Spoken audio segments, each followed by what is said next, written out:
देखिए, आप सभी का वेलकम है, स्वागत है 10 मिनट वाले सेशन में। अपन इसमें भौतिक प्रदेश हम लोग पढ़ते हैं राजस्थान की ज्योग्राफी में, और काफ़ी लंबा ले जाते हैं हम लोग। यहाँ आसानी से मैं 5 से 7 मिनट लगाऊंगा और आप लोगों को कोशिश करूंगा कि जो आपके परीक्षा में जो सवाल बनते हैं वो सवाल राजस्थान ज्योग्राफी में भौतिक प्रदेश से मैं आप लोगों को देके जाऊंगा।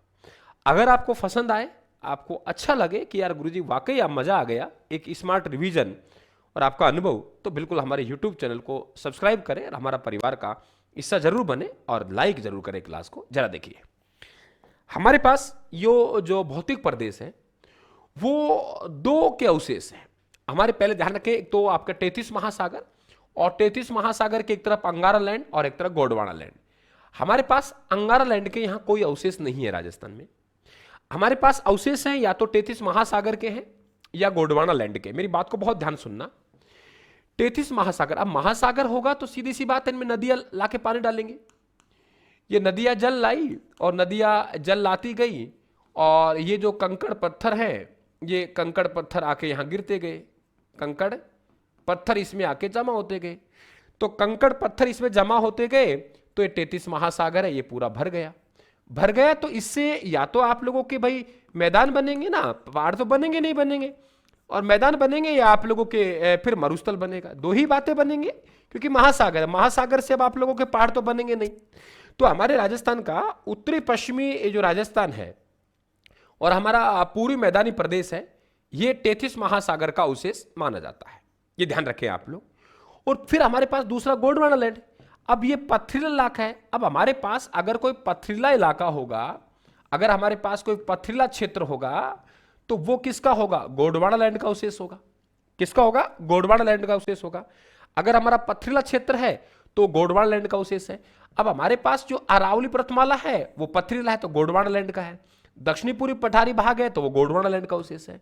अब सवाल ये बनता है, सबसे पहले कौन सा भौतिक प्रदेश बना? देखो, हमारे पास सबसे पहले गोंडवाना लैंड का अवशेष बने, और गोंडवाना लैंड से अवशेष में भी सबसे पहले हमारे पास पर्वत बने, यानी हमारी जो अरावली पर्वतमाला है वो सबसे पहले बनी, है ना। और फिर गोंडवाना लैंड का दूसरा क्या है आपका? दक्षिणी पूर्वी पठारी भाग।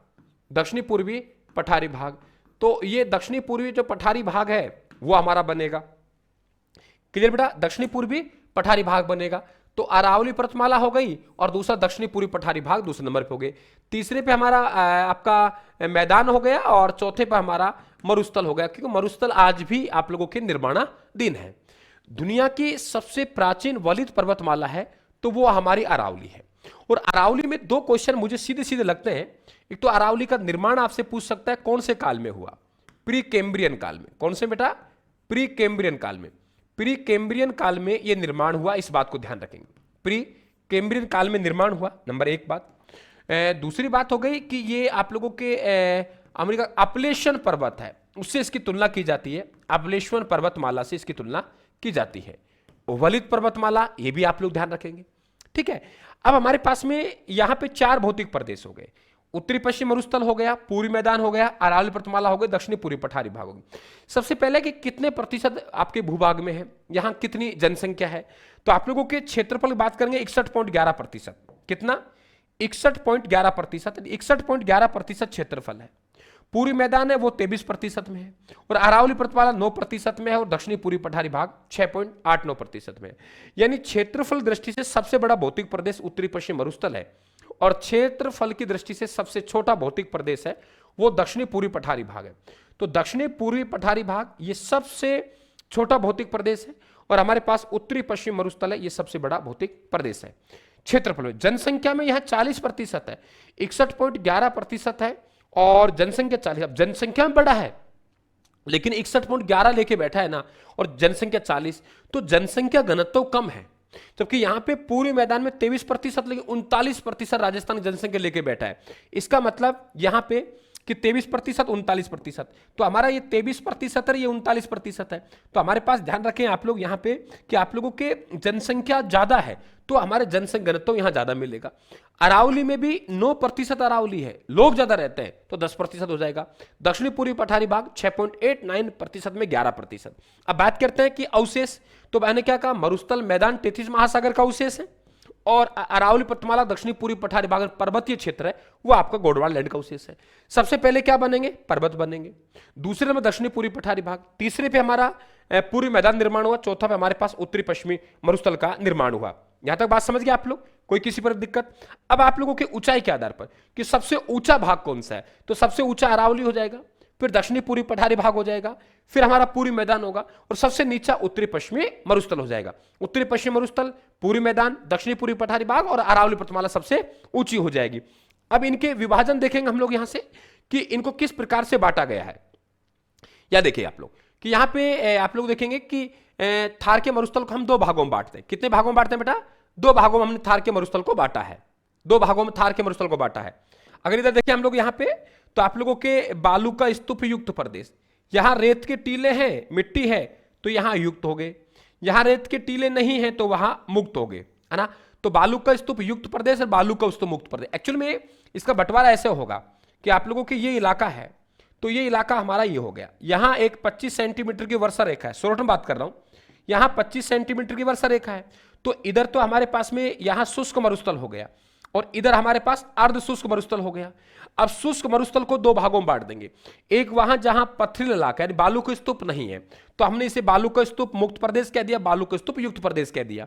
अब हमारा ये जो आपका अर्ध शुष्क मरुस्थल है, चार भागों में बांटेंगे। एक घग्गर का मैदान हो जाएगा, एक आप लोग शेखावाटी हो जाएगा, एक नागौरी उच्च प्रदेश हो जाएगा, और इधर आपका लूनी बेसिन हो जाएगा। इसी प्रकार से हमारे पास में पूरी मैदान है, चार भागों में बांटेंगे। एक बनास बेसिन, बनास क्षेत्र का, एक आपका बाणगंगा, एक आपका चंबल का। देखो माही है, माही आपके दक्षिण राजस्थान पड़ता है, लेकिन माही का जो इलाका है उसे भी हमने यहां काउंट किया है। इसके बाद आप लोगों का अरावली। देखो अरावली को तीन भागों में बांटने का तरीका समझ ले आप लोग कि भाई यहां तो हमारे पास सिरोही उदयपुर है ही है, यहां तो हमारे पास क्या है? सिरोही उदयपुर है ही है, यहां तो हमारे पास सिरोही उदयपुर है। फिर हमारे पास आएगा देवगढ़। कौन सा बेटा? देवगढ़। देवगढ़ कहां पड़ता है? राजसमंद में, है ना। देवगढ़ राजसमंद में। और सांबर की पहाड़ियां कहां पड़ती है? जयपुर में। तो सांबर की पहाड़ियां जयपुर में है, और इसके बाद आप लोगों के झुंझुनू से बाहर निकल जाती है। तो सिरोही उदयपुर से लेकर और देवगढ़ की पहाड़ियों तक यह आप लोगों का दक्षिणी आपके पश्चिमी अरावली है, दक्षिण अरावली है। आप लोगों को देवगढ़ राजसमंद से सांबर की पहाड़ियां तक मध्यवर्ती अरावली है, और आपके सांबर की पहाड़ियों से सीकर झुंझुनू तक उत्तरी पूर्वी अरावली है ना। अब अरावली का सबसे नीचा भाग कहां है? तो पुष्कर की घाटी में। अरावली का सबसे ऊंचा है गुरु शिखर है। अरावली की यहां से अरब सागर तक जड़ें हैं, तो अरब सागर से लेके अरावली का पिता कहते हैं। फिर खेड़ा भरम गुजरात से दिल्ली की रायसीना की पहाड़ियों तक जाता है, चांदनी चौक कहते हैं, दिल्ली रेंज के नाम जानते हैं। कुल लंबाई 692, राजस्थान में 550 है, ऊंचाई 930 है। विशेषकर मोटे अनाज की खेती होती है। अरावली का सबसे बड़ा फायदा है कि ये मरुस्थल के प्रसार को रोकता है आगे बढ़ने से। नुकसान ये है कि अरावली है जो अरब सागर मानसून के समानांतर है। अरावली है वो अरावली अरब सागरीय मानसून के समानांतर है, तो वो रोक नहीं पाती है, वो बरसात नहीं कर पाते। तो अरावली अरब सागरीय मानसून के समानांतर है, वो अपने आप को रोक नहीं पाती, बरसात नहीं कर पाती। तो ये भी आप लोग ध्यान रखेंगे, है ना। अरावली को राजस्थान का योजना प्रदेश कहते हैं। अधिकांश नदियां यहां से निकलती हैं, ये भी आपको मालूम होना चाहिए। मध्यवर्ती अरावली की मोराम जी 933 सबसे ऊंची चोटी है। गुरु शिखर है सबसे ऊंचा पठार। उड़िया पठार है 1360 है। फिर बोराट का पठार है आप लोगों की 1225 है। आबू का पठार है 1200 है ना। ये मालूम होना चाहिए अच्छी तरीके से आप लोगों को। बीच में दर्रा है, मध्यवर्ती अरावली में कम विस्तार है, अजमेर में कम विस्तार है, सर्वाधिक विस्तार उदयपुर में है ना, माउंट आबू। तो ये सब बेसिक चीजें हम लोगों को बहुत अच्छी तरीके से मालूम होना चाहिए। छप्पन की पहाड़ियां है, वो गोलाकार पहाड़ी है आपके बालोतरा में, सिवाना से मोकल सरता लगभग 11 किलोमीटर लंबाई में है, 1.5 किलोमीटर की चौड़ाई में है ना। उदयपुर जिले में तस्त्री नो पहाड़ी ने गिरवा कहते हैं। सिरे में उबड़ खाबड़ पहाड़ियों को भाकर कहते हैं। मुकुंदवाड़ा की पहाड़ियां और चंद्राकार पहाड़ियों को मुकुंदवाड़ा की पहाड़ियां कहते हैं, ठीक है। और चंद्राकार रेत के टीलों को बरखान कहते हैं। पवन के समकोण पर अनुप्रस्थ कहते हैं। पवन के समानांतर पर अनुदैर्घ्य कहते हैं ना। और जो आपका पथरीला मरुस्थल हमीदा कहते हैं। रेतीला मरुस्थल को ईक कहते हैं। मिश्रित मरुस्थल को रेक कहते हैं। पीवना मरुस्थल में सर्प है कि नहीं है। चांदन नलकूप है। थार का घड़ा कहते हैं। सेवण घास पौष्टिक घास है।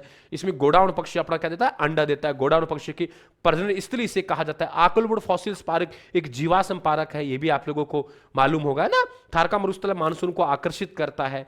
वहां पे अस्थायी झीलें बनती है जिन्हें टाटरन पलाया झील कहते हैं। वहां की जाने वाली खेती को खड़ीन कहते हैं, याद है आप लोगों को?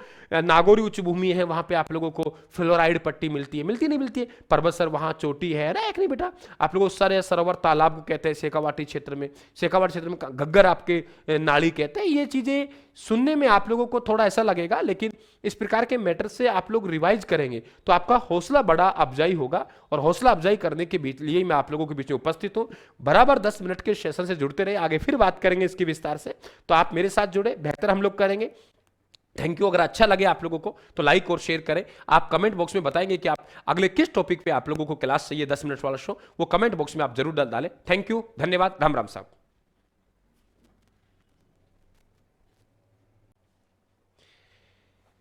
तो आप सभी का एक बार फिर से वेलकम रायथन क्लासेस के 10 मिनट शो में। हम लोग मिशन जो हमारा चल रहा है वो राजस्थान ज्योग्राफी में जो रिवीजन क्लासें हैं, यानी हम लोग पढ़ लेते हैं, पढ़ने के बाद में उन्हें संक्षिप्त कैसे किया जाए, उनका संक्षिप्त नोट्स कैसे तैयार किए जाए, और कैसे 4-4 5-5 पन्नों को एक पेज पे लाया जाए, और उस पेज को भी इस प्रकार से लाया जाए ताकि बहुत बेहतर अंदाज में आप लोग उसका रिवीजन कर सके, उसे समझ सकें आप लोग। और पढ़े हुए को कैसे 5 मिनट 7 मिनट में लाया जाए, और जब हौसला टूटता है ना मेरे दोस्त, तो उसे सहारा कैसे दिया जाए, मन में तसल्ली कैसे दिया जाए कि यार नहीं, हम बेस्ट हैं और हमारे पीछे वाला बैकअप तैयार है। वही मिशन राजस्थान क्लासेस लेके आया है। आप सबका वेलकम है राजस्थान ज्योग्राफी में। यहां हम 10 मिनट बात करने जा रहे हैं मरुस्थल। मरुस्थल पे बहुत बेहतर बात करेंगे। थार का उत्तरी पश्चिम मरुस्थल, चाहे आपके आरपीएससी के एग्जाम हो, चाहे आपके आरएसएसबी के एग्जाम हो, निश्चित तौर से आपका यह सवाल छप जाएगा। देखिए, हमको मानचित्र इस्तेमाल नहीं करना है, बहुत लंबा हो जाएगा। हमें तो हमारा जो है उसे कंप्लीट करना है। जरा देखिए, मरुस्थल प्रदेश का सामान्य परिचय। मैंने पहले भी आप चर्चा की थी कि मरुस्थल का नाम है थार का मरुस्थल, और राज्य में जो विस्तार है इसका उत्तरी पश्चिमी क्षेत्र में है। उत्तरी पश्चिमी मरुस्थल हम इसे बोलते हैं। और ये अरावली से एक रेखा है 50 सेंटीमीटर की, वो 50 सेंटीमीटर वर्षा रेखा इसे राजस्थान से, अरावली से अलग करती है। इसके बाद अवशेष की बात करें, मैंने पहले भी निवेदन किया कि जो हमारे मरुस्थल है, जो हमारे मैदान है, वो 33 महासागर का अवशेष है। नदियां लाती गई, अपना जल डालती गई, नदियां लाती गई, अपना जल डालती गई, तो वो एक दिन समतल हो गया मैदान, नदियों ने अपना मार्ग परिवर्तन कर दिया, वो आपका मरुस्थल बना, यानी 33 महासागर का अवशेष है। आपको मालूम है कि राज्य में सबसे पहले अरावली बनी, आपका दक्षिणी पूर्वी पठारी भाग बना, फिर आपका मैदान बना, चौथा मरुस्थल आज भी निर्माणाधीन है, तो सबसे युवा भौतिक प्रदेश है। राज्य में जनसंख्या घनत्व कम मिलता है क्योंकि राज्य का पूरा पूरा जो भौतिक प्रदेश है, इलाका है, उसका 61.11% ये लेके बैठा है। और यहां पे राज्य की जनसंख्या जो निवास करती है, वो कितना निवास करती है? 40। अब देखो, आपका उत्तरी पश्चिम आपका मैदानी भाग है, मैदानी भाग राजस्थान का, वो 23% भूभाग में है, और लेकिन जनसंख्या 39% है। अब क्षेत्रफल में बड़ा है, जनसंख्या में बड़ा है ज्यादा, लेकिन जनसंख्या घनत्व यहां कम है। क्षेत्रफल ज्यादा, जनसंख्या कम, या क्षेत्रफल कम, जनसंख्या ज्यादा। विस्तार की बात करें तो विस्तार आप देखेंगे, यहां से मेरी बात को बहुत गौर सुनते जाएंगे। ये आप लोगों को यहां से आप देखेंगे तो कच्छ के रण से खाड़ी तक, पंजाब तक विस्तृत है। लगभग 2,33,000 वर्ग किलोमीटर में है, और राजस्थान में लगभग 1,75,000 वर्ग किलोमीटर के आसपास है। अक्षांश विस्तार, यानी ये जो भाग है ना, ये आपका 25 डिग्री उत्तरी अक्षांश से, और ये जो भाग है आप लोग यहां तक, वो 30 डिग्री 12 उत्तरी अक्षांश तक है। इसी प्रकार से ये जो भाग है ना, ये भाग, ये हमारा 69-30 आएगा ही आएगा, क्योंकि राजस्थान का विस्तार यहां से, और जहां से राजस्थान का विस्तार है वहीं से हमारा मरुस्थल प्रारंभ है। और यहां जाएंगे तो 76 आप लोगों के यहाँ 76-45, क्योंकि यहां आपको 69-78 तक नहीं जाना है, क्योंकि धौलपुर भरतपुर मरुस्थल नहीं है, मरुस्थल यहीं रह गया। तो ये देशांतर रेखा है आपका 76 डिग्री 45 मिनट का है। उत्तरी सीमा पंजाब हरियाणा से, दक्षिणी सीमा कच्छ के रण से, पश्चिमी सीमा पाकिस्तान से। समझ गए? पश्चिमी सीमा कहां से है? तो हम कहेंगे पश्चिमी सीमा पाकिस्तान में, उत्तरी सीमा है आप लोगों के पंजाब हरियाणा में, और दक्षिणी सीमा है वो कच्छ के रण में है। पश्चिमी सीमा पाकिस्तान में, अब देखो पाकिस्तान में इसे चोलिस्तान कहते हैं। फटाफट सुनते जाएंगे मेरी बातों को। पाकिस्तान में चोलिस्तान कहते हैं। उत्तरी मरुस्थल को थली कहते हैं, नीचे के मरुस्थल को तली कहते हैं, ये भी आप लोग ध्यान रखेंगे, है ना। तो राज्य में विस्तार 1,75,000, लेकिन आजकल ये नए आंकड़े लग गए हमारे, 2,09,000 के आसपास है, लगभग 16 जिलों में विस्तृत है। तली क्या कहते हैं? हम लोग कहेंगे तली का मतलब हो गया कि आप लोगों के मरुस्थल का नीचे का भाग जो बताया मैंने, थली आपका ऊपर का भाग, और चोलिस्तान मरुस्थल को कहां कहते हैं? ध्यान रखें, पाकिस्तान में कहा जाता है। अब यहां से और विशेष क्या है, सुनते जाइए, बहुत मजा आएगा क्लास में आप लोगों को। बहुत स्मार्ट नोट्स हैं हमारे, बहुत बेहतर टीम हम लोग तैयार करती है। मरुस्थल के संबंध में विशेष कि मरुस्थल के संबंध विशेष क्या है। देखो यहां मिट्टी कौन सी मिलती है, रेतीली बलुई मिलती है। यहाँ पे फसलें कौन कौन सी होती है, तो आपके कम पानी वाली फसलें, विशेषकर खरीफ के फसल की, जैसे बाजरा हो गया, मोठ हो गया, गवार हो गया, चना हो गया। दो बातें, यहाँ पे जो वनस्पति मिलती है उस वनस्पति को क्या कहते हैं, उस वनस्पति को हम मरुद्भिद कहते हैं। क्या कहते हैं, मरुद्भिद कहते हैं। जीरोफाइट्स यानी मरुस्थल में कांटेदार झाड़ियां होते हैं, इन्हें जीरोफाइट्स कहते हैं। मरुस्थल में पाई जाने वाली कांटेदार झाड़ियों क्या कहते हैं, जीरोफाइट्स कहते हैं। औसत वर्षा है वहां हम लोग देखेंगे, जहां पे आप लोग जैसलमेर साइड है, सम क्षेत्र 5-10 सेंटीमीटर होती है, तो हम जीरो मान ले, 0 से 50 सेंटीमीटर के आसपास। मेरी बात को सुनते जाएंगे, सुनने पे ज्यादा ताकत लगानी है आप लोगों को, है ना, क्योंकि स्पीड के साथ हम रिवीजन कर रहे हैं। और एक आपके 50 सेंटीमीटर की वर्षा रेखा है, वो थार का मरुस्थल है, उसे अरावली से अलग कर देती है ना। लेकिन एक 25 सेंटीमीटर की वर्षा रेखा है जो थार के मरुस्थल को दो भागों में बांट देती है। ये आपकी ये सीमा जो निर्धारण करती है वो 40 सेंटीमीटर की वर्षा रेखा है, यानी पूर्वी सीमा है थार के मरुस्थल का, नया फैक्ट है, 40 सेंटीमीटर की सीमा रेखा, और पश्चिमी सीमा है वो 10 सेंटीमीटर की, है ना। तो आप लोगों के औसत वर्षा राजस्थान में 57 सेंटीमीटर, थार के मरुस्थल अरावली को अलग करने वाली वर्षा रेखा 50 सेंटीमीटर, थार के मरुस्थल को दो भागों में बांटने वाली वर्षा रेखा 25 सेंटीमीटर, और पश्चिमी सीमा का निर्धारण करने वाली रेखा 10 सेंटीमीटर, और आप लोगों के यहाँ इस सीमा का निर्धारण करने वाली वर्षा रेखा 40 सेंटीमीटर होगी। ठीक है, तो बात समझिए आप लोग। अब इसके बाद बात करते हैं हम लोग कि थार के मरुस्थल की लंबाई क्या है, चौड़ाई क्या है। तो थार के मरुस्थल की आप लोग चौड़ाई की बात करेंगे तो लगभग 300 है, लंबाई 640 है। समुद्र तल से आप लोगों का ऊंचा भाग, कम ऊंचा भाग, तो आपका जैसे देखोगे आप लोगों ने इस तरीके से, हमारे आईजीएनपी इंदिरा गांधी नहर परियोजना है ना। तो आप लोगों के यहां ऊपर से पानी नीचे आ रहा है ना ऐसे, तो इसका मतलब थार का मरुस्थल का समुद्र तल से ऊंचा भाग कौन सा होगा, वो ऊपर का होगा। नीचा भाग कौन सा होगा, ये ध्यान रखें, दक्षिणी भाग होगा, क्योंकि आपको मालूम है ना इस तरीके से। और लूनी नदी ऐसे आती है।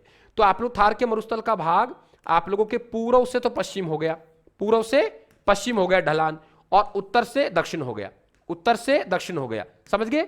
इंदिरा गांधी नहर परियोजना उत्तर से दक्षिण तरफ आ रही है, और लूनी नदी आपके पूर्व से पश्चिम बह रही है। तो इस तरीके ध्यान रखेंगे कि आप लोगों को उत्तर से दक्षिण आएंगे। कहां आएंगे, उत्तर दक्षिण। तो उत्तर से दक्षिण आएंगे तो इसका मतलब हमारा ढाल है वो थार के मरुस्थल का उत्तर दक्षिण का ओर है। और आप लोगों का इधर देखेंगे तो लूनी को ध्यान रखना है, लूनी नदी ऐसे बहती है, पूर्व से पश्चिम तक है। ठीक है बेटा, तो उत्तरी पूर्वी भाग की औसत ऊंचाई 300 मीटर है, दक्षिणी भाग की आप लोग कम ऊंचा होगा। ये आपको उदाहरण दे रखा है ढाल, उत्तर से दक्षिण की ओर आईजीएनपी, और पूर्व से पश्चिम की ओर लूनी नदी का बहवा क्षेत्र आप लोगों को देखना है। समझ गए यहां तक, मतलब बहुत स्मार्ट तरीके से लेके चल रहा है। और भाई आप लोगों को पसंद आए तो लाइक और शेयर करके मेरा हौसला अफजाई जरूर करेंगे। इसके अलावा क्या क्या विशेषता है और मरुस्थल का, मरुस्थल का आगे बढ़ना रेगिस्तान का प्रचार कहलाता है ना। रेगिस्तान का प्रसार है वो हम लोग कहते हैं उसे रेगिस्तान का मार्च कहते हैं, रेगिस्तान का मार्च कहते हैं। और मरुस्थलीकरण प्रक्रिया को रेगिस्तान का मार्च कह दिया। और मरुस्थलीकरण की प्रक्रिया से सर्वाधिक जो प्रभावित इलाका है, सर्वाधिक प्रभावित क्षेत्र है वो कौन सा है, नाचना है, जैसलमेर वाला, है ना। और ये विश्व का सबसे घना बसा मरुस्थल है और विश्व का सबसे युवा मरुस्थल है। यहां जैव विविधता कारण हमारे एक डॉक्टर ईश्वर प्रकाश है, और डॉक्टर ईश्वर प्रकाश के द्वारा इसे रुक्ष क्षेत्र कहा है। कभी पूछा जाए आप लोगों से कि जैव विविधता के कारण रुक्ष क्षेत्र किसने कहा है, डॉक्टर ईश्वर प्रकाश ने कहा है।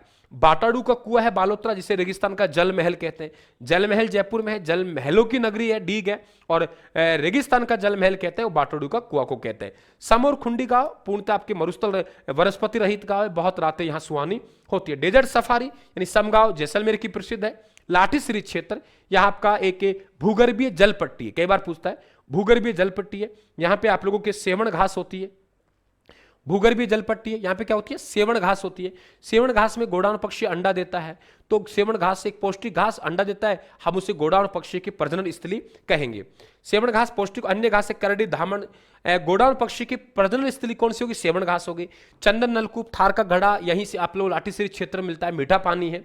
आकलवुड फॉसिल्स पार्क जैसलमेर में एक जीवाश्म पार्क है ना। और पीवना एक जहरीला सरफ है जो कि आपके श्वास के माध्यम से जहर छोड़ता है ना। और इसके तो ये चीजें आप लोगों को मालूम होनी चाहिए। तो ये फैक्ट आप लोगों के लिए है। और अगले फैक्ट में हम लोग बात करेंगे, आपके उत्तरी पश्चिमी मरुस्थल है उसके भाग पढ़ेंगे हम लोग, आपको बालू का स्तूप मुक्त प्रदेश, बालू का स्तूप युक्त प्रदेश पढ़ाएंगे। और बिल्कुल आप लोग जुड़ सकते हैं ताकि ये आप लोगों को वहां अवेलेबल हो जाए। तो कैसे हैं आप लोग? सब बेहतर हैं। और इस तरीके से आप लोगों को फटाफट फटाफट 10 मिनट में कंप्लीट आप लोगों को रिवीजन करवाने वाला हूं। और मैं समझ रहा हूं इस रिवीजन को आपका प्यार मिलेगा। लाइक करें, शेयर करें और प्यारे प्यारे कमेंट बताएं कि आपको किस टॉपिक पे आप लोग चाहिए, किस भर्ती की आप लोग तैयारी कर रहे हैं। थैंक यू, धन्यवाद, राम राम साहब सभी को।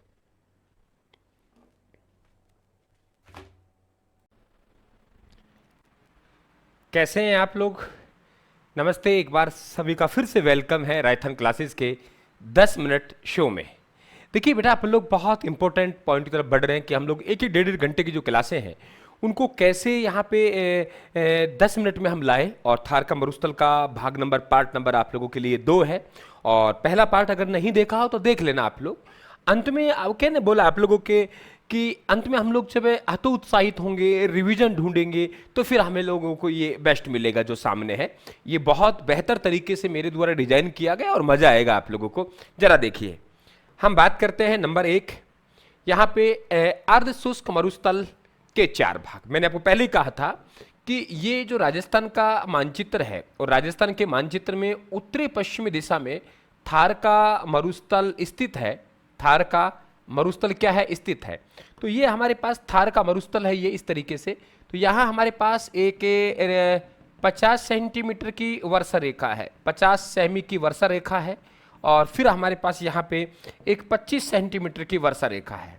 ये 50 सेंटीमीटर की वर्षा रेखा है जो अरावली और थार के मरुस्थल को अलग करती है। अलग तो क्या करेगी? प्राकृतिक चीजें। अब तो आप लोगों को वर्षा इधर से 50 सेंटीमीटर ज्यादा होती है, इधर कम होती है, ऐसे कहते हैं थार का मरुस्थल अरावली के बीच में है। 25 सेंटीमीटर वर्षा रेखा है, ये थार के मरुस्थल को 2 भागों में बांट देती है। हम कह देते हैं ये जो हमारा मरुस्थल है ये शुष्क मरुस्थल है। कौन सा है? शुष्क मरुस्थल है। और ये शुष्क तो है लेकिन आधा है, यानी इसको जो हम नाम देंगे वो देंगे अर्ध शुष्क मरुस्थल। क्या नाम देंगे? अर्ध शुष्क मरुस्थल नाम देंगे। तो इसे हमने अर्ध शुष्क मरुस्थल कह दिया और इसे हमने क्या कह दिया? शुष्क मरुस्थल कह दिया। तो शुष्क मरुस्थल ये हो गया और हमारे पास अर्ध शुष्क मरुस्थल हमारे पास ये हो गया। तो यहाँ पे 50 सेंटीमीटर की वर्षा रेखा और 25 सेंटीमीटर।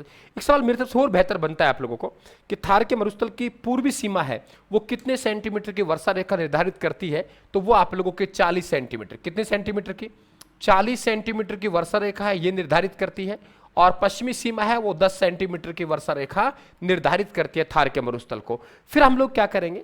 थार के मरुस्थल को 4 भागों में बांटेंगे। मैं वापिस चाहूंगा आप लोगों के, ये जो हमारा अर्ध शुष्क मरुस्थल है, अर्ध शुष्क मरुस्थल को अपन 4 भागों में बांटेंगे। नंबर 1, ये हमारा इधर वाला जो इलाका है ये आपका लूनी बेसिन कहलाएगा। दूसरा हमारा नागौरी उच्च भूमि। तीसरा शेखावाटी प्रदेश। और ऊपर तरफ चलेंगे तो हमारे पास घग्गर का मैदान कहलाएगा। यानी यहां पे देखेंगे आप लोग इधर इस तरीके से, तो यहां हमारा घग्गर का मैदान होगा, यहां शेखावाटी, वह यहाँ नागौरी उच्च भूमि होगी और ये लूनी बेसिन होगी। यानी अर्ध शुष्क मरुस्थल को हमने 4 भागों में बांटा और मैं वादा करता हूं यहां से पक्का 100% आप लोगों को सवाल बनेगा। ये जो बेटा आप लोगों के घग्गर का मैदान है, घग्गर के मैदान की क्या क्या विशेषता है? आपके घग्गर का मैदान श्री गंगानगर हनुमानगढ़ के इलाके में पड़ेगा और यहाँ पे आंतरिक जल प्रवाह की एकमात्र नदी कौन सी है? घग्गर है। तो आंतरिक जल प्रवाह मिलेगा इसे। यहाँ पे इसमें स्थानीय वासी हैं वो यहाँ नाली बोलते हैं। क्या बोलते हैं? नाली। और यहाँ पे जो उपजाऊ मिट्टी है उसे बग्गी बोलते हैं। और यही थार के मरुस्थल आप लोगों के पाकिस्तान में जाती है घग्गर, इसे हकरा कहते हैं। मिट्टी अच्छी है, यहाँ पे जलोढ़ मिट्टी पाई जाती है। और मरुस्थल में अगर सबसे कहूँ उपजाऊ भाग देखेंगे, अनका कटोरा गंगानगर कहते हैं, तो सबसे उपजाऊ भाग आप लोगों का ये कहलाए। इसके अलावा हमारे पास ये नागौरी उच्च भूमि। अब नागौरी उच्च भूमि में से क्या क्या फैक्ट बन सकते हैं आप लोगों का रिवीजन के तौर पर, वो मैं आप लोगों को दे रहा हूं। लंबी क्लास नहीं करनी, अगर किसी विद्यार्थी के मन में ये हो कि सर लंबी क्लास नहीं करनी है, आरपीएससी आरएसएस भी जहां से आपका सवाल पूछती है first grade second grade exam में, RPS second grade teacher first grade exam में, पीटीएम में, इस तरह सवाल आप लोगों को पूछे जाएंगे, वो बेहतर तरीके से आप लोगों को यहाँ निकल के आएंगे। अब ये कहां जाएगा? नागौर डीडवाना के आसपास का भाग। और ये नीचे की तरफ लूनी बेसिन आई जाएगा और ऊपर तरफ आपका शेखावाटी आ जाएगा। तो बीच में नागौरी उच्च भूमि है ना। और यहाँ की सबसे ऊंची चोटी कौन सी है? पर्वतसर। यहाँ 3 प्रमुख श्रेणी है। कितनी है बेटा? यहाँ पे 3 प्रमुख श्रेणियां। नंबर 1 है हमारे पास जायल श्रेणी। वो यहाँ पे जायल श्रेणी में फ्लोराइड पट्टी मिलती है। दूसरी है हमारे पास मकराना श्रेणी, इसमें सफेद संगमरमर मिलता है। और तीसरा हमारे पास है मांगलो श्रेणी, जिसमें जिप्सम के लिए प्रयोग होता है। यानी 3 बातें हो गई। नंबर 1 फ्लोराइड, नंबर 2 सफेद संगमरमर, तीन पट्टी में कौन सी पट्टी किसके लिए जानी जाती है? अगर फ्लोराइड की बात करेंगे तो वहां पे जायल क्षेत्र मिलेगी। अगर आपसे सफेद संगमरमर की बात करेंगे तो वो आप लोगों को मकराना क्षेत्र में मिलेगी। और तीसरा जहां पे जिप्सम की बात करेंगे तो वो आप लोगों के मांगलो क्षेत्र में मिलेगी। यानी तीन श्रेणियां, बेहतर क्वेश्चन बन सकता है, ये ध्यान रखें आप लोग। यहाँ जिप्सम के भंडार है वो गोठ मांगलो में। इसके अलावा यहाँ आप लोग क्या मिलती है? देखो यहाँ पे आप लोगों को हरी मेथी मिलती है, बहुत इंपॉर्टेंट है, हरी मेथी मिलती है। इस क्षेत्र में सफेद संगमरमर मिलता है। और आपके हरे कबूतर हालांकि कहां मिलेंगे? हरे कबूतर सरिस्का मिलते हैं, लेकिन कुछ मात्रा में हमें हरे कबूतर यहां देखने को मिलते हैं। इस बात को भी आप लोग ध्यान रखेंगे। ठीक है, दो भाग क्लियर हो गए आप लोगों के। अब यहां पे आप देखेंगे नागौरी उच्च भूमि में ना सोडियम क्लोराइड की मात्रा ज्यादा है। मोटा मोटा देखिए फटाफट आप लोग रिवीजन तौर पे। सोडियम क्लोराइड क्योंकि यहां पे नमक की आप लोगों के भंडार है और नमक की बहुत सारी यहां पे झीलें हैं।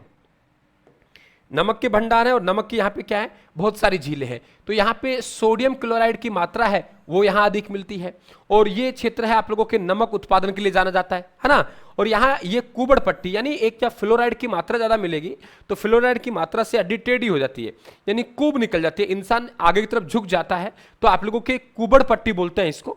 और प्रभावित जो नागौर का इलाका हो गया और बकराना, गाँव पूछे तो आसरा, हड्डियां टेढ़ापन हो जाती है जिसे फ्लोरोसिस रोग कहते हैं। और फ्लोराइड को कम करने की विधि गोविंदा विधि कहते हैं, इस बात ध्यान रखें। ताउसर हरी मेथी, आप देखो खुशबूदार मेथी आते हैं गांवों में बेचने के लिए आते हैं, वो इंपॉर्टेंट है। हरे कबूतर यहां मिलते हैं। विद्यार्थी कहेंगे सर हरे कबूतर तो आप लोगों के सरिस्का मिलते हैं, सरिस्का मिलते हैं। आगे हमारे पास लूनी बेसिन। लूनी बेसिन का मतलब है कि जो लूनी नदी का बहाव क्षेत्र है इधर से अजमेर से निकलेगी और इस तरीके जाती है, इससे हम लूनी बेसिन कहते हैं। और लूनी बेसिन का इलाके को हम लोग गोडवाड़ा प्रदेश के नाम से भी जानते हैं, तो इसे गोडवाड़ा प्रदेश भी कहते हैं।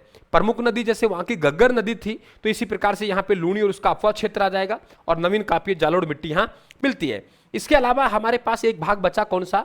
हमारे पास में शेखावाटी, यानी शेखावाटी। शेखावाटी से दो तीन अच्छे क्वेश्चन बनते हैं। जिस प्रकार से गग्गर के मैदान में आप लोगों के आंतरिक जल प्रवाह था, गग्गर के मैदान में क्या था बेटा? आंतरिक जल प्रवाह था। उसी प्रकार से आप लोगों के यहाँ पे आंतरिक जल प्रवाह एकमात्र नदी है कांतली। और कांतली नदी के बहाव क्षेत्र को हम लोग तोरावाटी कहते हैं। दो शब्द होते हैं, एक बांगड़ होता है जिसके ऊपर बिंदी लगा होता है, और एक शब्द होता है बागड़ जिसके ऊपर बिंदी नहीं होता है, बागड़। तो बांगड़ क्षेत्र और हमारे पास बागड़ क्षेत्र है ना। तो बांगड़ क्षेत्र और बागड़ क्षेत्र, बांगड़ क्षेत्र का मतलब हो गया कि जिसके ऊपर बिंदी लग रही है। तो बिंदी हमारे कहां लगेगी? यहां लगेगी। जब बिंदी हमारे यहां लगेगी, इधर यहां लगेगी, तो जिसके बिंदी लग गई तो वो तो आप लोगों के शेखावाटी प्रदेश का उपनाम हो गया। और जिसके बिंदी हट गई तो वो आप लोगों के डूंगरपुर बांसवाड़ा का इलाका है। कौन सा इलाका है? डूंगरपुर बांसवाड़ा। तो डूंगरपुर बांसवाड़ा के तो बिंदी नहीं है भाई। बिंदी लगी तो यहां, बिंदी छूट के गिरी तो पैरों में, तो बिंदी लग गई तो बिंदी लग गई तो कौन सा इलाका हो जाएगा आप लोगों का? शेखावाटी वाला। और बिंदी छूट गई, नीचे गिर गई तो इलाका कौन सा हो जाएगा? डूंगरपुर बांसवाड़ा वाला। ठीक है, यहाँ कच्चे कुएं हैं। कच्चे कुएं को जोहड़ कहते हैं और जोहड़ का गहरा भाग उसे चौब कहते हैं। तालाबों को सरोवर कहते हैं। देखो तीन शब्द है, बीड़, बीड़ा और बीहड़।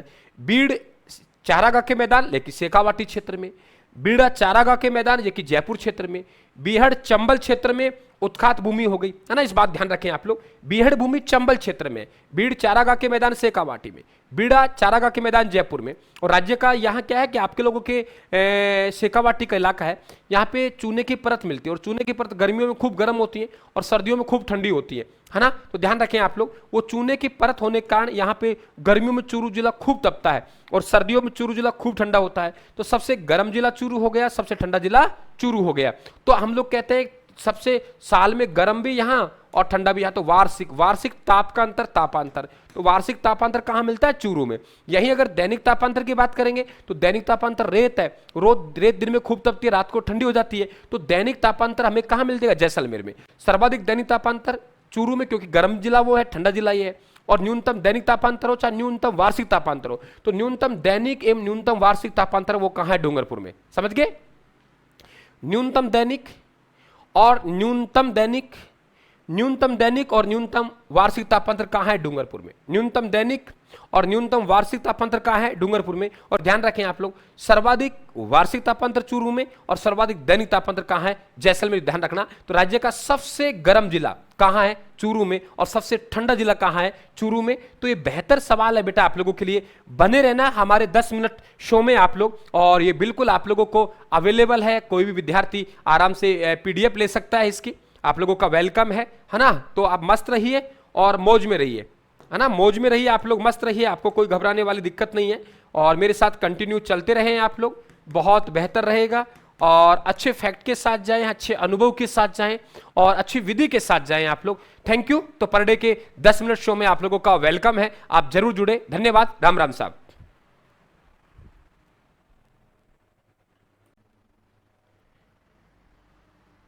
आपका सभी का रायथन क्लासेस के 10 मिनट शो में फिर से वेलकम आप लोगों के लिए। और आरपीएससी स्कूल लेक्चरर यानी फर्स्ट ग्रेड एग्जाम का प्रथम प्रश्न पत्र जीके वाला, सेकंड ग्रेड का आप लोगों के प्रथम प्रश्न पत्र जीके वाला, आगामी जो भी परीक्षा है आरपीएससी, आरएसएसबी की, एसआई भर्ती है, आरएएस है, सब में आप लोगों के टॉप लेवल का मैटर में लेके चल रहा हूं। तो आप सबका वेलकम है एक बार फिर से। मरुस्थल का आप लोगों का तीसरा पार्ट है, और मात्र 10 मिनट में राजस्थान का भूगोल भौतिक प्रदेश में मैं मरुस्थल के आप लोगों से बात करना जा रहा हूं। जरा देखिए, एक नया सवाल नया परीक्षा पैटर्न पे कैसे बनते हैं, कैसे हम स्मार्ट रिवीजन करते हैं, वो विद्यार्थी देखें। और जो विद्यार्थी घबरा रहे हैं कि सर हमारा रिवीजन नहीं हो पाया, हमको ऐसा नजर आ रहा है भूला भूला सा, तो उनको बिल्कुल घबराने की आवश्यकता नहीं है। मैं कंप्लीट आप लोगों को यहाँ ये रिवीजन क्लास आपको दे रहा हूं। देखिए, यहां हमारा थार का मरुस्थल का ये बड़ा पॉइंट है। आपने सर हमने तो 23-3-30-12 पढ़ा है। नहीं बेटा, राजस्थान में थार का मरुस्थल का विस्तार कहां से कहां तक है, तो आप लोगों के 25 डिग्री उत्तरी अक्षांश से है, और फिर ऊपर तो राजस्थान का आएगा 30 डिग्री 12 मिनट उत्तरी अक्षांश। इसी तरीके से यहां 69-30 है, हमारे देशांतर रेखा 69-30 है, यहां 78-17 है। तो 78-17 कहां थी हमारे पास, 78 डिग्री 17 मिनट कहां थी, ये धौलपुर में थी। हमारे पास यही खत्म हो गया, सीकर झुंझुनू मरुस्थल, तो धौलपुर मरुस्थल थोड़ी आएगा। इसलिए आप लोग तो कहेंगे सर 25 डिग्री उत्तरी अक्षांश से 30 डिग्री 12 मिनट उत्तरी अक्षांश, और 69 डिग्री 30 मिनट पूर्वी देशांतर से 75 डिग्री 45 मिनट पूर्वी देशांतर तक यहां पे हमारे पास थार का मरुस्थल का विस्तार है। ये आपको मालूम होना चाहिए। देखो, मरुस्थल का प्रवेश द्वार किसे कहते हैं, या मरुस्थल का केंद्र किसे कहते हैं, तो दोनों में ध्यान रखना। आप लोगों का आंसर क्या आएगा, जोधपुर आएगा। पश्चिमी मरुस्थलीय प्रदेश है वो प्लीस्टोसिन काल का है। तो कुछ अब आपसे अरावली का पूछा जा चुका है कि अरावली का निर्माण कौन से काल में हुई, तो हम लोग कहेंगे प्री कैम्ब्रियन काल। कौन सा बेटा, प्री कैम्ब्रियन काल। तो हमारे पास प्री कैम्ब्रियन काल है। इस प्री कैम्ब्रियन काल में अरावली पर्वतमाला के निर्माण होता है। कौन सी पर्वतमाला का, अरावली, अरावली पर्वतमाला, अरावली अरावली अरावली पर्वतमाला है। इस अरावली पर्वतमाला का जो निर्माण हुआ है वो प्री कैम्ब्रियन काल में हुआ है। और जो मरुस्थल का निर्माण हुआ है वो ध्यान रखें आप लोग, वो प्लीस्टोसिन काल में हुआ है। मरुस्थल की सबसे प्रमुख नदी क्या है, नदी तो घग्गर भी है, आपको मालूम है, यहाँ पे कांतली भी है, यहाँ पे कांकनी भी है। सबसे महत्वपूर्ण नदी है उसका नाम क्या है, ध्यान रखें आप लोग, लूणी है। अब हमारे रेत के टीले मिलते हैं, तो बड़े बड़े रेत के टीले हैं उन्हें हम लोग क्या कहते हैं, धोरे कहते हैं, रेत के बड़े बालू का स्तूप। और दरियन जो स्थानांतरित रेत के टीले हैं उन्हें हम लोग क्या कहते हैं, धरियन कहते हैं। बालू का स्तूप बनते हैं वो हमारे कई प्रकार के बालू का स्तूप है, जैसे हमारे पास बरखान है, तो अर्धचंद्राकार रेत के टीले उन्हें क्या कहते हैं, बरकान कहते हैं। सबसे खतरनाक हमारे पास कोई बालू का स्तूप है, क्या कहा मैंने, सबसे खतरनाक हमारे पास कोई बालू का स्तूप है, सबसे खतरनाक, सबसे नुकसानदायक, है ना, सबसे ज्यादा स्थानांतरित, सबसे ज्यादा मरुस्थल के लिए उत्तरदायी वो बालू का स्तूप कौन सा है, बरखान है। एक हमारे पास अनुप्रस्थ होता है, अनुप्रस्थ स्तूप है वो पवन के समकोण पर होता है, और एक अनुदैर्घ्य होता है। ये जो अनुदैर्घ्य है ये पवन के समानांतर बनता है, तो पवन के समानांतर बनने वाले रेत के टीलों को हम अनुदैर्घ्य कहते हैं, पवन के समकोण पर बनने वाले को अनुप्रस्थ कहते हैं, और अर्धचंद्राकार को बरखान कहते हैं। सबसे ज्यादा नुकसानदायक यही होता है। लघु मरुस्थल हमारा थार के पूर्वी भाग कच्छ से बीकानेर तक जाएगा। पीवना एक जहरीला सरफ है ना, एक नकली स्थान। देखो, एक तो तली होता है, तली का मतलब होता है थार के मरुस्थल का दक्षिणी भाग को हम तली कहते हैं, और थार के मरुस्थल के उत्तरी भाग को हम थली कहते हैं, और पाकिस्तान में थार के मरुस्थल को चोलिस्तान कहते हैं। पाकिस्तान में थार के मरुस्थल क्या कहते हैं, चोलिस्तान कहते हैं। तो ऊपर हमारे पास थली, नीचे हमारे पास तली, और थार के मरुस्थल में क्या कहते हैं, चोलिस्तान कहते हैं। यहाँ पे मरुस्थल में जो हरियाली वाला क्षेत्र उसे नखलिस्तान कहते हैं, और हमारे पास जो खड़ीन खेती होती है जैसलमेर के पालीवाल ब्राह्मणों ने प्रारंभ की, उसे हम लोग खड़ीन कहते हैं। इस बात को ध्यान रखना हमारे पास। अब देखो, हमारे पास बरखान स्तूप कहाँ है, अनुप्रस्थ स्तूप कहाँ है, अनुदैर्घ्य स्तूप कहाँ है, ये आप सवाल पूछ सकता है। बरखान सबसे ज्यादा इलाके में फैला हुआ है, अब हमारे पास यहाँ पे मरुस्थल की जैसे कुछ शब्दावलियां हैं और डायरेक्टली आपका सवाल बन जाता है। जैसे हमारे पास मरुस्थल में छोटी छोटी रेत की लहरदार परतें बन जाती हैं। क्या कहा मैंने? हमारे पास मरुस्थल में छोटी छोटी रेत की लहरदार परतें बन जाती है। क्या बोला मैं? मरुस्थल में हमारे पास छोटी छोटी हैं वो लहरदार परतें बन जाती हैं, उन्हें हम लोग उर्मिका कहते हैं, है ना। मरुस्थल में छोटी छोटी जो हमारी लहरदार परतें बन जाती है उन्हें क्या कहते हैं? उर्मिका कहते हैं। हमारे पास वायु द्वारा निर्मित झील है उड़ान के रन या टाट। अगर हमारे पास में अस्थायी झील बनी वर्षा काल में, अगर वो झीलों का आकार बड़ा हो गया तो उन्हें हम लोग पलाया झील कहते हैं। और उस झीलों का आकार छोटे छोटे हो गए गड्ढानुमा, उसे हम लोग टाट या रन कहते हैं। और तली का मतलब हो गया जो हमारे बालू के स्तूप है, बालू के स्तूप, ये बालू के स्तूप हो गए, बालू के स्तूपों की जो निम्न भूमि है उसे हम लोग तली कहते हैं। बजादा पर्वतीय क्षेत्र है, मान लो यहां भी हमारा इस तरह पर्वतीय क्षेत्र है। अब पर्वतीय क्षेत्र में ये निम्न भूमि है उसे क्या कहते हैं? बजादा कहते हैं। अब यहाँ पे पानी आएगा बरसात का तो पर्वतों से नीचे उतर के आएगा ना, इसे कहते हैं बजादा कहते हैं। और पर्वत और चट्टानों से घिरा हुआ भाग जहां जल इकट्ठा होता है, अब मान लो ये भी पर्वत गिर गया, यहाँ चट्टान हो गई, यहाँ जल आके क्या हो रहा है? इकट्ठा होता है, इसे कहते हैं बालसन कहते हैं। बेटा रिवीजन क्लास है सुपरफास्ट, इसलिए इतना वक्त देंगे अपन लोग, ज्यादा एक एक चीज पे ज्यादा समय नहीं लगाना। ढालनुमा खड़ी चट्टान को हम इनसेल वर्ग कहेंगे। अब हमारे पास गिरिपथ यानी ये हमारे पास पर्वत है, अब पर्वत पे आके यहाँ रेत की आप लोग रेत जम गई, क्या जम गई? यहाँ पे रेत जम गई। तो यहाँ पे जो रेत जमी है, क्या कहा मैंने? यहाँ पे जो रेत जमी है, इस ध्यान रखें, इस रेत को क्या कहते हैं? गिरिपद कहते हैं। इस रेत को क्या कहते हैं? गिरिपद कहते हैं। यानी ये जो रेत है इस रेत को हम क्या कहते हैं? गिरिपद कहते हैं। इस बात को आप लोग ध्यान रखना, पर्वतों के नीचे भाग में जहां पे रेत आके जम जाती है उसे क्या कहते हैं? गिरिपद कहते हैं। तली या पोखर, जो मीठे जल के छोटे गड्ढे होते हैं, तली या पोखर कहते हैं। रोही मरुस्थल में उपजाई, आज भी आप देखोगे बहुत से इलाका होता है जहां रोही कहते हैं मरुस्थल का उपजाऊ भाग। जैसे कि आप लोगों के हम्मादा एक तरीके से आपका पथरीला मरुस्थल होता है। एक होता है ईग को कहते हैं रेतीला मरुस्थल, और एक होता है रेग का मतलब है मिश्रित मरुस्थल। रेग का मतलब क्या होगा? मिश्रित मरुस्थल। यानी हम्मादा हमारे पास क्या हो गया? तो हम्मादा हमारे पास पथरीला मरुस्थल, कि हमारे पास जो पथरीला मरुस्थल होता है, कैसे होता है बेटा? पथरीला मरुस्थल होता है, उसे पथरीला मरुस्थल को हम लोग क्या कहते हैं? हम्मादा कहते हैं। ईग का मतलब हो गया कि जो हमारे पास रेतीला मरुस्थल है उसे ईग कहते हैं, और पथरीला और ये दो रेतील दोनों मिल जाता है, इसे हम रेग कहते हैं। यानी मिश्रित मरुस्थल है उसे हम लोग क्या कहते हैं? रेग कहते हैं। इस बात को ध्यान रखें, है ना। ये ध्यान रखें, कुर्ग है ये कोडम तुर्गिस्तान में कहते हैं, सिटिर है वो लीबिया मिस्र में कहते हैं, चोलिस्तान पाकिस्तान में कहते हैं। थार के मरुस्थल जैसे को क्या क्या नाम दिया गया ये ध्यान रखें आप लोग, ठीक है। इसके अलावा हमारे पास बरखान यानी जो बालू का स्तूप है, वो एक नजर में फटाफट आपको सुनना है, आपकी पढ़ी हुई बातों को मुझे रिफ्रेश करना है, आपके पढ़े हुए ज्ञान को ताजा करना है स्पीड के साथ में। बरखान हमारे पास अर्धचंद्राकार रेत के टीले हो गए, कि हमारे पास अर्धचंद्राकार रेत टीले उसे सबसे ज्यादा नुकसानदायक, सबसे ज्यादा गतिशील, ये सब हमारा क्या होता है? बरखान होता है। पवन के समकोण पर बनने वाले रेत के टीलों को अनुप्रस्थ कहते हैं, और पवन के समानांतर बनने वाले रेत के टीलों को हम लोग क्या कहते हैं? अनुदैर्घ्य कहते हैं। बरखान अर्धचंद्राकार रेत के टीले, हमारे पास अनुप्रस्थ पवन के समकोण पर बनने वाले, हमारे पास अंदर पवन के समानांतर। अब मान लो झाड़ी है, झाड़ियों के पीछे आके कोई रेत इकट्ठी हो गई, ये झाड़ी है और ये झाड़ियों के पीछे आके एक क्या हो गई? रेत इकट्ठी हो गई, तो उसे क्या कहते हैं? हम लोग नेबखा कहते हैं, है ना। सब्र काफी यानी छोटी झाड़ियों की ओर से। और पैराबेलिक आपसे पूछेगा कि महिलाओं के बाल के समान हेयरपिन के समान जो आप लोगों के बालू के स्तूप, उसे क्या कहते हैं? पैराबेलिक कहते हैं। सीप बरकान की एक तरह की हम कहेंगे एक भुजा वाला स्तूप। बालू के स्तूपों सर्वाधिक स्थानांतरण कब होता है? मार्च से जून जुलाई में होता है। और ध्यान रखें कि ये मरुस्थलीकरण का बढ़ना, मरुस्थलीकरण होना, इसे कहते हैं रेगिस्तान का मार्च। और इससे सबसे ज्यादा जैसलमेर का नाचना क्षेत्र प्रभावित है। इससे सबसे ज्यादा कौन सा इलाका प्रभावित है बेटा? जैसलमेर का नाचना क्षेत्र आप लोगों के प्रभावित है। तो ये हमने बहुत बेहतर तरीके से आप लोगों के एक एक की बात की, रिवीजन के तौर पे बहुत स्मार्ट तरीके से। इसके अलावा आप लोगों के ये भाग लूनी बेसिन में, लूनी बेसिन अर्धशुष्क मरुस्थल का भाग था, और यहाँ पे 56 की पहाड़ियां मिलती है।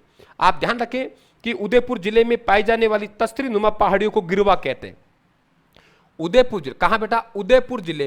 उदयपुर जिले में तस्तरी नुमा पहाड़ियों को गिरवा कहते हैं। उदयपुर जिले में हमारे पास तस्तरी नुमा पहाड़ियां हैं, उदयपुर जिले में तस्तरी नुमा पहाड़ियों को गिरवा कहते हैं, है ना। और उबड़ खाबड़ पहाड़ियां हैं, उन्हें सिरोही जिले में भाकर कहते हैं।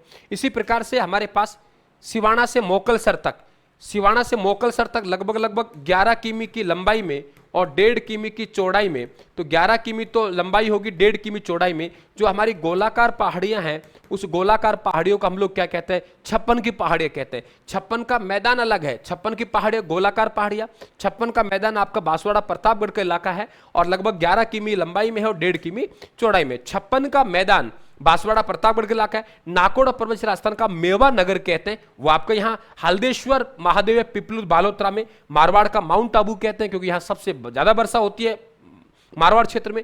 डोरा पर्वत कवि पूजा पश्चिमी राजस्थान की सबसे ऊंची चोटी है ना, जैसे अरावली की सबसे ऊंची चोटी, उत्तरी अरावली की सबसे ऊंची चोटी, मध्यवर्ती अरावली की सबसे चोटी मोरामजी। इस तरीके से आपसे पूछेगा तो आपसे यहां कह देगा कि पश्चिमी राजस्थान सबसे ऊंची चोटी कौन सी है? डोरा पर्वत जालोर में, और 869 मीटर है। रानीवाड़ा जालोर ये वृक्ष विहीन अनावृत प्रदेश है, राजस्थान का पंजाब सांचौर कहते हैं, है ना। तो ये आप लोगों के लूणी नदी का बहवाव क्षेत्र जालोर में नेहड़ा कहलाता है। तो ये सब बातें आप लोगों को मालूम आनी चाहिए। आगे अपन लोग जो बेटा बेहतर बात करेंगे आप लोगों से, वो अपनी जो बातें होंगी वो अरावली में होगी। जो भाई नए हैं राजस्थान क्लासेस के यूट्यूब चैनल पर, वो बिल्कुल चैनल को सब्सक्राइब करके रखें आप लोग, है ना, ताकि आपके पास नोटिफिकेशन आ जाए, ठीक है। और बिल्कुल आप लोग पीडीएफ के लिए भी राजस्थान क्लासेस से जुड़े आप लोग, है ना, तो ताकि ये आप लोगों को पीडीएफ मिलती रहे, मस्त रहे, मौज में रहे। और आप लोग 10 मिनट शो से कंटिन्यू जुड़े। और रात्रिकालीन हमारा 9 बजे यूट्यूब पर निःशुल्क बैच चल रहा है, जिसमें हम लोग पूरी तरीके से एक एमसीक्यू बुक को पूरा सोल्व करवा रहे हैं, पूरी तरीके व्याख्या कर रहे हैं और न्यू परीक्षा पैटर्न पर आधारित। तो मैं समझता हूं बहुत बेहतर क्लास लगी होगी, और अगर क्लास लगी होगी तो बिल्कुल लाइक और शेयर करके हमारा हौसला अफजाई जरूर करेंगे। थैंक यू, धन्यवाद, राम राम साहब। हेलो।